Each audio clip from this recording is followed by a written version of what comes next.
In this short video, we're going to explain error propagation using differentials. For example, let's say that the radius of a sphere is measured as r equals 10 centimeters with a measurement error of plus or minus 0.1 centimeters. And we want you to calculate the propagated error, the relative error, and the percentage error in the calculation of the volume. Okay. First of all, this plus or minus 0.1, this measurement error is dr, differential of the radius. That is the measurement error. What is the propagated error? It will be simply dv, differential of the volume. The relative error is dv divided by v, by definition. That's what we're going to call the relative error. And the percentage error is simply the relative error after you multiply it by 100 and put the percent sign in there. All right, so let's do A, the propagated error. The volume of a sphere is 4/3 of pi radius cubed. And if we want to calculate dv, what we have to do is find the derivative with respect to r on both sides. So we're gonna get dv dr, the derivative of v with respect to r. 4, 3, and pi are constants, so they're going to stay there, 4, 3, and pi, and the derivative of r cubed with respect to r is simply 3r squared. And then this 3 is going to cancel with this 3, and we are going to get 4 pi radius squared. But we don't want dv dr, we just want dv. So what is dv?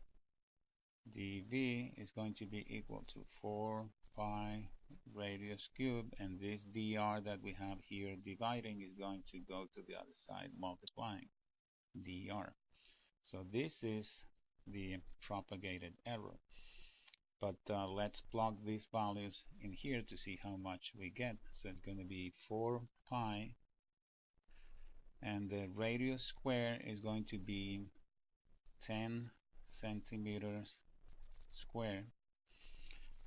That is the radius square, and dr is plus or minus 0.1 centimeter.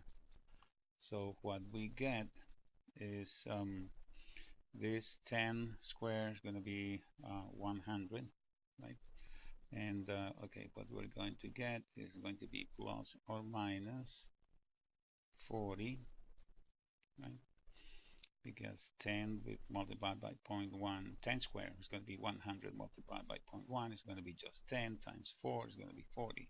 So we get 40 pi, and I have square centimeters and centimeters, so this is going to be in cubic centimeters. That is the exact value of the propagated error.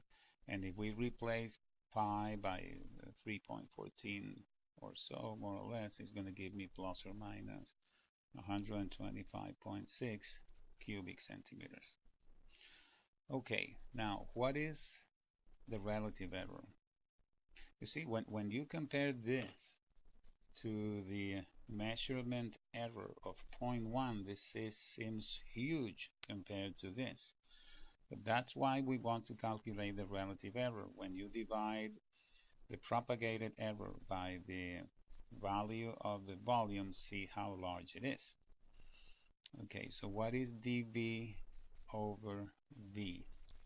dv over v, we already have dv, which is plus or minus 40 pi cubic centimeters, and the volume is going to be 4/3 of pi, and the radius, which is 10 centimeters, is going to be cubed. Okay, first of all, the cubic centimeters here and the cubic centimeters here are going to cancel, and what we get is a number which doesn't have units. Okay, and the pi is going to cancel with this pi, and this 4 with this 4 is going to give me a 10 here. So what I end up getting is plus or minus 0.03. Okay, so that is what you see. So what was the relative error in for the radius? The relative error for the radius is dr over r. So dr was zero point 0.1, right? 0.1 centimeters, and the radius was 10 centimeters. So if you divide 0.1 by 10, you're going to get 0.01, and the centimeters cancel. So what the question was asking was this: what is the relative error in the calculation of the volume? I'm doing this just for comparison purposes. So we see that the relative error in the calculation of the volume is 3 times the relative error for the radius, but not as bad as it seemed when we compare this to this. Okay, that's the reason for calculating relative error. And what is the percentage error? The percentage error in the calculation of the volume is just dV over V times 100 and put in the percent sign. So it's going to be plus or minus 0.03 times 100%, and we get plus or minus 3%. And if we did this, if we calculated the percentage error for the radius, just for comparison purposes, it would be dr over r times 100 with the percent sign. Oh, this was supposed to be plus or minus. Plus or minus. Okay, so it would be plus or minus 0.01 times 100 with the percent sign, which gives us plus or minus 1%. And that's it. Really easy, short video.